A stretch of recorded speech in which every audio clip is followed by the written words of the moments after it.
నమస్కారం, నా పేరు శివ. అందరూ ఉన్నారు ఫ్రెండ్స్. ఇవాళ వీడియోలో ఈపీఎఫ్ ఖాతాదారులకి ఒక గుడ్ న్యూస్ అండి. ఒక ఇంపార్టెంట్ విషయం అయితే వీడియో చెప్పబోతున్నా అనమాట. వీడియోకి వెళ్ళే ముందు ఇలాంటి విషయాలు మీరు మరింత వీడియో కింద సబ్స్క్రైబ్ బటన్ ఉంది అంటే ట్యాప్ చేసి మన ఛానల్ సబ్స్క్రైబ్ చేసి పక్కన ఉన్న బెల్ బటన్ని యాక్టివేట్ చేయండి. అన్నది కాకుండా లైక్ చేయండి.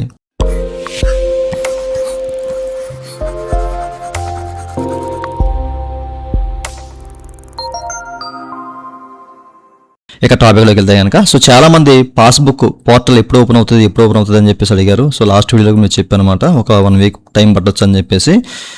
చెప్పలేం అది ఎప్పుడైనా ఓపెన్ అయ్యే అవకాశం ఉంది అని చెప్పేసి కూడా చెప్పాను. బట్ ఫైనల్గా ఏంటంటే పాస్బుక్ ఓపెన్ అవుతుంది. బట్ నేను అతి కష్టం మీద దాని అయితే ఓపెన్ చేశాను అనమాట. ప్రాపర్గా పనిచేయట్లేదు, చాలా ల్యాగింగ్గా ఉంది. అది మీకు ఇప్పుడు చూపిస్తాను.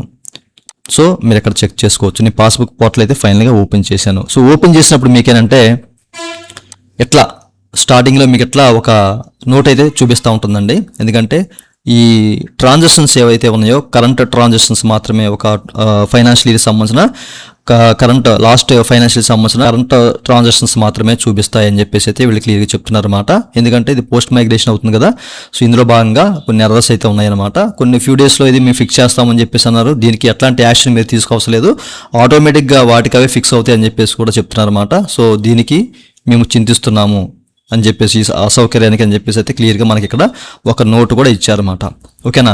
అయితే మీకు మొత్తం బ్యాలెన్స్ అనేది రిఫ్లెక్ట్ అవుతూ ఉంటుంది, మీరు చెక్ చేసుకోవచ్చు. మనకి పాస్బుక్ పోర్టల్లో ప్రత్యేకించి ఎట్లాంటి మార్పులు అయితే లేవు. ఓకేనా. మీరు ఇక్కడ చూడొచ్చు అనమాట. ఓకేనా. లాస్ట్ ఫైనాన్షియల్ సంబంధించిన ట్రాన్సాక్షన్ మాత్రమే మనకైతే ఇక్కడ చూపిస్తుంది. ఇది ఒక 15 సంవత్సరాలు సర్వీస్ ఉన్న ఖాతా. ప్రీవియస్ అన్నీ కూడా ఇక్కడ చూపించట్లేదు, వాళ్ళు చెప్పినట్లే చూపించట్లేదు. బట్ ఇవి త్వరలోనే ఫిక్స్ చేస్తాము, మీరు అట్లాంటి యాక్షన్ తీసుకోవట్లేదు, ఆటోమేటిక్గా అవే రిఫ్లెక్ట్ అవుతాయని చెప్పేసి ఈపీఎఫ్ ఆఫీసర్ చెప్తారు. ఒకవేళ మీరు ఓపెన్ చేసినప్పుడు ఇట్లా మీకు ఇట్లా కనిపిస్తే కనుక మీరు భయపడకండి, అవి ఆటోమేటిక్గా మీకు త్వరలోనే రిఫ్లెక్ట్ అవుతాయి. బట్ మీ ఖచ్చితమైన బ్యాలెన్స్ మాత్రం చూపిస్తూ ఉంటుంది. ఎంప్లాయీ షేర్లు ఎంత ఉంది, ఎంప్లాయర్ షేర్లు ఎంత ఉంది, పెన్షన్ షేర్లు ఎంత ఉన్నది అనేది ఖచ్చితంగా చూపిస్తుంది ఇది మాత్రం. ఇది మాత్రం చెక్ చేసుకోండి. ఓకేనా. అయితే ఇంకోటి ఏంటంటే నేను మెంబర్ పోర్టల్లోకి వెళ్ళి కూడా చెక్ చేశానండి. అంటే యూనిఫైడ్ పోర్టల్ ఓపెన్ చేసి ఇక్కడ కూడా పాస్బుక్ అయితే టెంపరరీ నాట్ అవైలబుల్, మీకు ఉమాంగ్లో కూడా కనిపించకపోవచ్చు. ఇది కొంచెం టైం పడుతుంది. పాస్బుక్ అయితే ఓపెన్ అయింది కానీ ప్రాపర్గా అయితే అక్కడ లేదు. వెయిట్ చేయండి. ఓకేనా, కొంతకాలం వెయిట్ చేయండి, అది మీకు ప్రాపర్గా పనిచేస్తుంది. ఫైనల్గా అయితే మనకి ఎంత బ్యాలెన్స్ ఉన్నది అనేది అయితే చెక్ చేసుకోవచ్చు ప్రస్తుతానికి అయితే. చూశారు కదా. ఓకేనా. ఇక్కడ కూడా మీకు చూపిస్తాను, ఇక్కడ చెక్ చేసుకోవచ్చు. ప్రాపర్గా మనకి ఎంత బ్యాలెన్స్ ఉన్నది అనేది మన అకౌంట్లో చెక్ చేసుకోవచ్చు. Okay.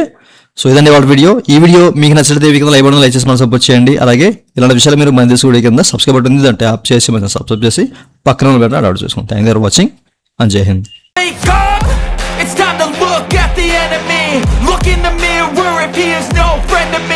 It's not working out, maybe it's the chemistry, it's time to break